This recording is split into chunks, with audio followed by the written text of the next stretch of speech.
Welcome back. This is video number 3, and as promised, I am going to give you some real live examples of different scenarios so that whether you're trying to build a list or whether you're trying to sell a product or whether you're trying to just brand yourself, different scenarios call for different setups and different types of campaigns. So we talked about the blog post earlier, and that's fairly simple. But let's say, for example, that you want to build a list. How do you set things up? All right. What if they don't opt into the list? How are you going to retarget them to get them to sign up for the list? So what you really have to do is you have to get an idea of what you want to achieve. What action do you want? Do you want an email? Do you want a sale? Do you just want to brand yourself and expose people to your awesome content? And there are other different scenarios as well. How do you get somebody to fill out a form?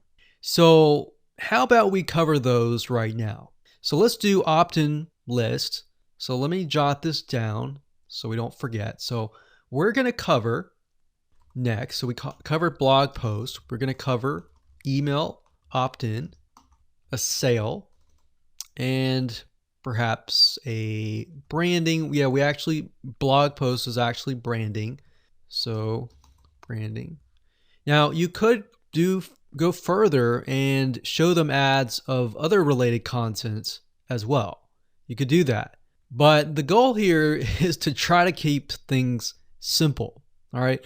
We don't want to get too complex because, believe it or not, Facebook ads can get very, very complex. Funnels can grow and be extensive as possible, but let's keep the things simple.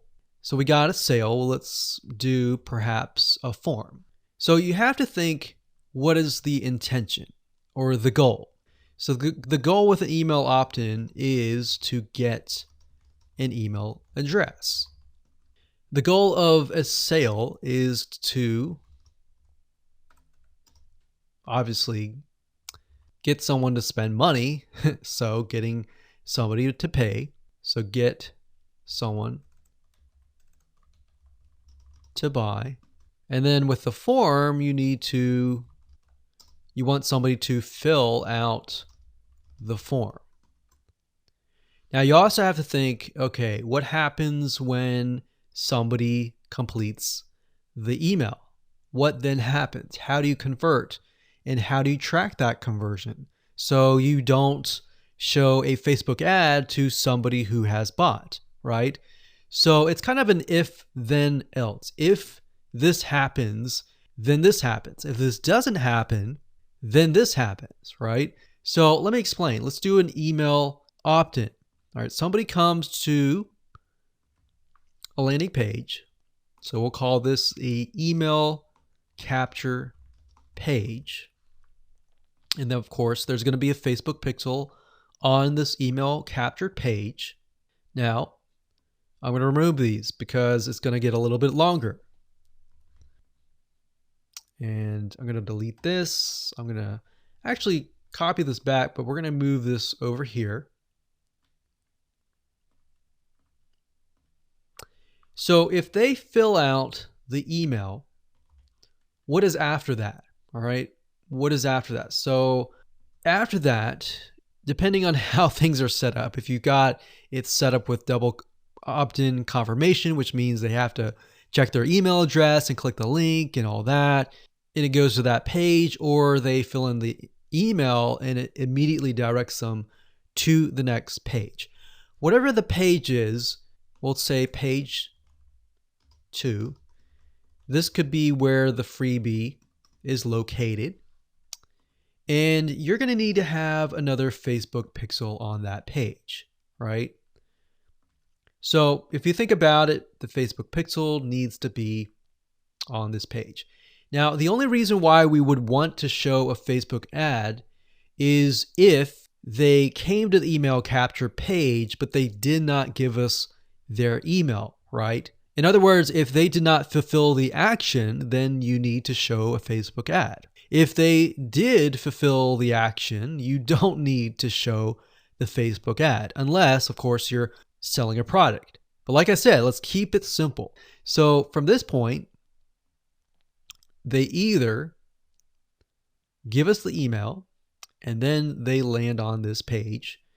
And this Facebook pixel will need to, we'll call it a conversion, and it will need to let us know if it actually converted. Now, if they did not, so we'll put over here,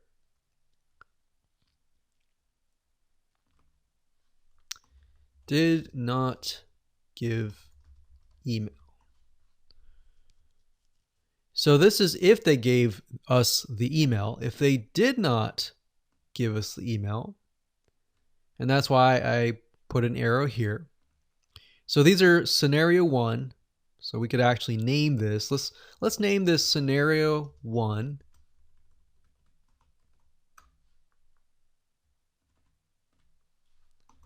In scenario 2.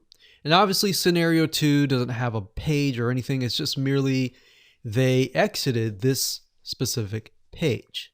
If that's the case, we want to retarget them, right? So we are going to say,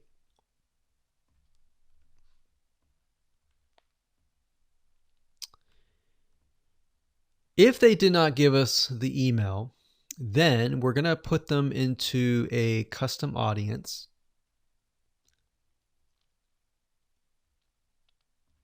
So in certain respects, what this is going to do is if somebody visited this page, but they did not visit this page, then we put them in a custom audience.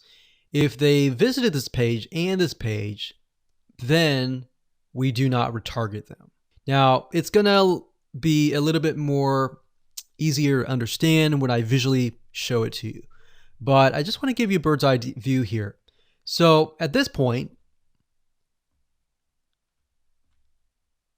they did not give us the email, so therefore we add them to custom audience, and then we show them a Facebook ad. Now, we could add those who signed up into another custom audience as well. So let's say we want to build a list, and then we want to retarget them with a lot of great content or a product, for example, that we sell within the email. So different scenarios will require different setups. So that's one setup. That's an email setup. So not only are you setting things up for if they fill out the email, but if they do not fill out the email. So the next thing we have is a sale. So you'll notice that it's actually very similar. If a visitor comes to a page, and this page can be the sales page, and of course we pixel them, and then they either buy or, so scenario, they buy, and that is a Facebook pixel conversion, or they do not buy, and then we add them to a custom audience and we show them a Facebook ad for the goal of trying to get them to buy. Maybe they're not ready to buy, right? So you could show a Facebook ad of free content that is related to the sales page, because most likely if they visited the sales page, they're interested, they're just not sure, right? You could show them a Facebook ad to a coupon. So there are many different ways of doing this. So now you can kind of get an idea. It's very, very similar from the email to the sale. Any type of conversion is very, very similar. So now we have a form. So let's see here. We got sales page here. And let's do a form. So they come to the form, and our goal is to get them to fill out the form. So we got a Facebook pixel here as well.